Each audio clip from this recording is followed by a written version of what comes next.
1999 में बनी company Netweb technology high and computing solution देने वाली दिग्गज भारतीय कंपनी है और enterprise storage system, data centre servers और एचसीएस के लिए सॉफ्टवेयर और सर्विसेज दोनों देने का कंपनी करती है कारोबार।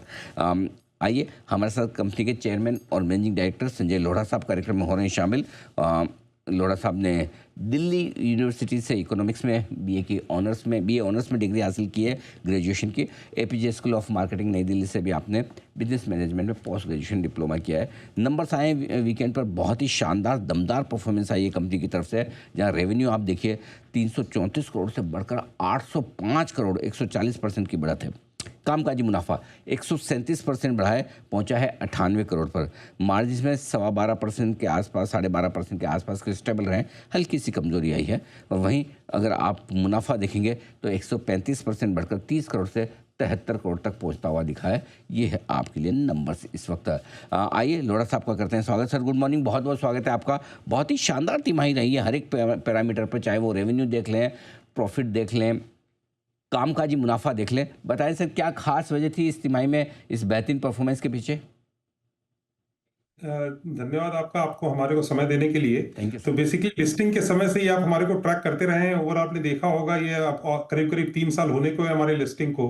आपने देखा होगा हर क्वार्टर पे हमारा परफॉर्मेंस जो है हमेशा मतलब कि बिना किसी ब्रेक के हर समय जो है हमने रिकॉर्ड परफॉर्मेंस दिया है। ये क्वार्टर हमारे लिए बहुत इंपॉर्टेंट था। कारण क्या है, आप देख रहे हैं जो बेसिकली एआई का और जो कंप्यूट का जो बूम है, जो बेसिकली कंप्यूट का और एआई का एडॉप्शन मैसिवली बढ़ रहा है, उसी का रिजल्ट आप ये देख रहे हैं, जो सब कुछ आपको देखने को मिल रहा है। बिकॉज हमारे तीनों सेगमेंट बहुत ही इंपॉर्टेंट सेगमेंट है। अगर 90% बिजनेस हमारा तीनों सेगमेंट से आता है, पहला सुपर कंप्यूटिंग है, दूसरा प्राइवेट क्लाउड एचसीआई है और तीसरा एआई है। जो सुपर कंप्यूटिंग है उसके अंदर बहुत ज्यादा इन्वेस्टमेंट्स और काफी सारी चीजों का अडॉप्शन हो रहा है। सो डेफिनेटली वो सेगमेंट अपनी जगह पे बहुत अच्छे से ग्रो कर रहा है। दूसरा प्राइवेट क्लाउड एचसीआई, आपको डेटा सेंटर बूम इंडिया में जिस तरह का दिख रहा है, definitely data centre boom is definitely boosting that. और तीसरा एआई के ऊपर तो बात ही क्या करूं मैं। बिकॉज अगर अगर देखा जाए आज से 1.5 से 1 साल पहले ये करीब हमारे 5% हमारे रेवेन्यू का होता था। हमने गाइड किया था ओवरऑल इस ईयर में 22%, लेकिन इस क्वार्टर में ये जाकर के एआई हमारा करीब करीब 48% हो गया है। तो हमने एक डिक्लेयर किया था कि हमारा एक ऑर्गेनिक ऑर्डर बुक है, जो कि जिसके तरीके से हम करीब करीब 30 से 40% के लेवल पे ग्रो करते रहते हैं। और हमारे पास बेसिकली जो है सो एक लार्ज ऑर्डर, स्ट्रैटेजिक ऑर्डर्स का अलग से हमने डिक्लेयर किया था, जो करीब 2100 करोड़ रुपए था। उसमें से एक पोर्शन था जो 400 450 करोड़ का था, जो हमने इस क्वार्टर में एग्जीक्यूट किया। उसके चलते जो है सो काफी अच्छा जंप आया। और ओवरऑल बेसिकली जिस तरह का मोमेंटम दिख रहा है, जो कंपनी का ग्रोथ मोमेंटम हमने बोला था कि अप्रोक्सीमेटली 35 से 40% रहेगा, उसको डेफिनेटली मेंटेन करेंगे। ठीक बात है। लोढ़ा साहब, साथ में ये भी बताएं कि इस वक्त ऑर्डर बुक कितनी है और इस तिमाही में कितने नए ऑर्डर आपको मिले हैं, कब तक आप पूरा करेंगे? देखिए, अभी हम ऑर्डर बुक को दो तरीके से दिखाते हैं। हमारी टोटल ऑर्डर बुक तो करीब करीब अप्रोक्सीमेटली 2200 करोड़ रुपए की है। लेकिन जो हमारा ऑर्गेनिक ऑर्डर बुक है, जो कि हम दिखाते हैं, वो करीब हमारा 525 करोड़ रुपए का है। और साथ में L1 जो कि हम ऑर्डर जीत गए, हमारे को ऑर्डर आना बाकी है, वो करीब 303 करोड़ रुपए का है, 330 करोड़ रुपए का है। तो अगर ऑर्गेनिक आप देखेंगे, जो हमारे पास हाथ में ऑर्डर है करीब 800 करोड़ रुपए के हैं। और करीब करीब हमारे पास स्ट्रैटेजिक ऑर्डर जो है वो करीब 1700 करोड़ रुपए के हैं। तो ऑर्डर बुक बहुत स्ट्रांग है और बेसिकली काफी रॉबस्ट है, जो कि हम लोगों को कुछ क्वार्टर्स तक डेफिनेटली अच्छी तरह से ग्रो करेगा। लेकिन हमारा क्या है ना कि ऑर्डर बुक बेस्ड कंपनी नहीं है। बिकॉज कारण क्या होता है, हमारे ऑर्डर्स जो है अप्रोक्सीमेटली 12 से 16 हफ्ते में एग्जीक्यूट हो जाते हैं नॉर्मली। लेकिन हमारा पाइपलाइन अगर आप देखेंगे तो पाइपलाइन करीब करीब 4200 करोड़ का है, जो कि 18 महीने तक रोल आउट करता रहता है और लगातार इंक्रीज होती रहती है। तो बेसिकली पाइपलाइन हमारे को, जो हमारा ग्रोथ मोमेंटम मैं बोलता हूं करीब 35 से 40% रहेगा, उसमें हमारा पाइपलाइन का बहुत बड़ा रोल है। तो पाइपलाइन हमारी बहुत स्ट्रांग है।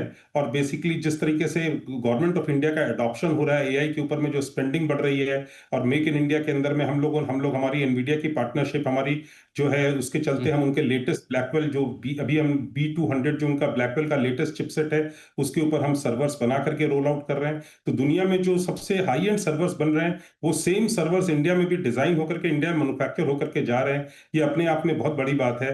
और हमारा रोड मैप भी है आगे B300 जो बेसिकली GB300 जिस तरह के जो भी प्रोडक्ट्स हैं हम्म। सबके ऊपर हमारा कंप्लीट पूरा रोड मैप है और काफी रोबोस्ट मतलब की पाइपलाइन भी है।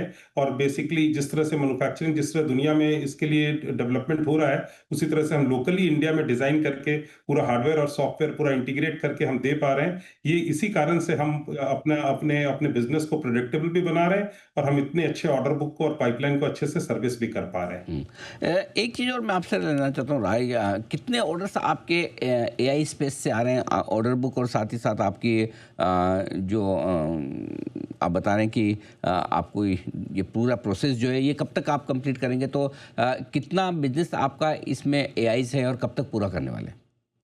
देखिए ये जो स्ट्रैटेजिक ऑर्डर आप देख रहे हैं ना, जो स्ट्रैटेजिक ऑर्डर 1700 करोड़ रुपए का देख रहे हैं, पूरा एआई का ही ऑर्डर है। ओके। बिकॉज गवर्नमेंट की जो स्पेंडिंग है, गवर्नमेंट 10,000 करोड़ रुपए ऑलरेडी स्पेंड कर रही है जो कि पूरा एआई मिशन, बिकॉज इंडिया को एआई फैक्ट्री बनाना है। तो गवर्नमेंट का प्राइम मिनिस्टर का मोटिव यही है उसकी, बिकॉज कारण क्या, एम्प्लॉयमेंट जनरेशन अगर सेगमेंट में अगर होगा तो एआई के ऊपर ही होगा। और इंडिया के पास बहुत बड़ी अपॉर्चुनिटी, जैसे सॉफ्टवेयर में इंडिया अपने आप को सुपर पावर बना पाया, वैसे एआई के अंदर भी अगर अगर मतलब कि गवर्नमेंट का यही मोटिव है कि प्रॉपर सर्विस डिलीवरी अगर इंडिया से होने लग जाए तो एम्प्लॉयमेंट जनरेशन बहुत मैसिव होगा। इसके लिए गवर्नमेंट स्पेंडिंग बहुत जोर हो रही है। तो बेसिकली ये जो 1700 करोड़ के ऑर्डर हैं ये पूरे पूरे एआई से हैं और हमारे ऑर्डर बुक पे करीब करीब 20-22% जो है सो एआई का शेयर होगा। जी, थोड़ा सा पूरे दुनिया भर में मेमोरी चिप्स के दाम जिस तरह से तेज़ी से बढ़े हैं, क्या आपको लग रहा है उससे चलते कहीं कोई दिक्कतें आ रही है? क्या सप्लाई चेन थोड़ा सा डिस्टर्ब हुआ है? क्या ऑर्डर पूरा करने में कोई मुश्किलें आ रही है आपको?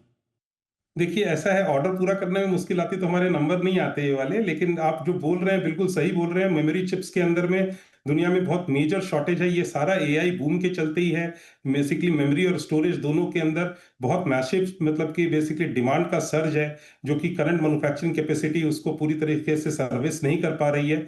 लेकिन क्या था कि हम लोग, हमारा ऑर्डर काफी प्रेडिक्टेबल, और हम लोग देखिए हम लोग वॉल्यूम प्रोडक्ट्स नहीं बनाते हैं, मोबाइल फोन्स नहीं बनाते हैं जो कि मतलब कि मैसिव रूप में बने। हम अपना हाई एंड कंप्यूट के ऊपर फोकस करते हैं, हमारे को हाई एंड ग्रेड प्रोडक्ट्स लगते हैं, तो हम अपना अपने अपनी चीजों को अच्छे से प्रिडिक्ट कर पाते हैं और हम अपने डिमांड को प्रिडिक्ट कर पाते हैं। इसलिए हमारा सप्लाई चेन के अंदर हम we plan our supply chain very well. Actually इसी के चलते अगर आप देखेंगे तो हमारा हमारा ऑर्डर भी, हमारे एग्जीक्यूट भी हम कर पा रहे हैं बहुत अच्छे से, और हमारे मार्जिन भी ज्यादा इंपैक्ट नहीं हो रहे हैं ओवरऑल आप देखा जाए तो। नहीं तो 70% का जंप है प्राइसेस के अंदर, so that would have really impacted, but लेकिन हम इंपैक्ट को उसको बिल्कुल मिनिमाइज कर पा रहे हैं because we are planning our inventory very well. दूसरा इसमें मेरे को कॉम्प्लीमेंट करना चाहिए हमारे टेक्नोलॉजी प्रोवाइडर्स को भी, जैसे एनवीडिया है, इंटेल है, इनसे जो हमारी स्ट्रॉन्ग रिलेशनशिप है। और सिंस इंडिया में हम अकेले इस तरह के हाई एंड कंप्यूटिंग बनाने वाली कंपनी है तो उनका भी काफी फोकस और अटेंशन रहता है, जिससे उनका मार्केट शेयर और हम और बेसिकली जो भी इंडिया में जो डिजाइन एफर्ट जा रहा है इसको प्रॉपरली तरीके से डेवलप किया जा सके। बिकॉज इंडिया बिकमिंग, जो करंट जियोपॉलिटिकल सिचुएशन है, इंडिया काफी इंपॉर्टेंट है सबके लिए कि इंडिया की मैन्युफैक्चरिंग बेस और सब कुछ अच्छे से चलता रहे। तो हमें सपोर्ट भी अपने टेक्नोलॉजी प्रोवाइडर से अच्छा मिलता है। ये हमारे को हेल्प करता है हमारे सप्लाई चेन को अच्छे से टाई अप करने के लिए। और हमारे जो बेसिकली जो अब जब जो नए ऑर्डर्स आएंगे जो उसके अंदर में जो बेसिकली जो प्राइस सर्ज है वो डेफिनेटली उसके अंदर हमारे को कस्टमर से भी हम पास ऑन भी कर पाएंगे उसी टाइप से ही। तो बेसिकली ओवरऑल देखा जाए तो हमारे को बहुत ज्यादा कोई इम्पैक्ट नहीं आने वाला है। धन्यवाद लोरा साहब, आपने समय दिया और विस्तार से नीतियों पर, आगे के आउटलुक पर आपने बातचीत की।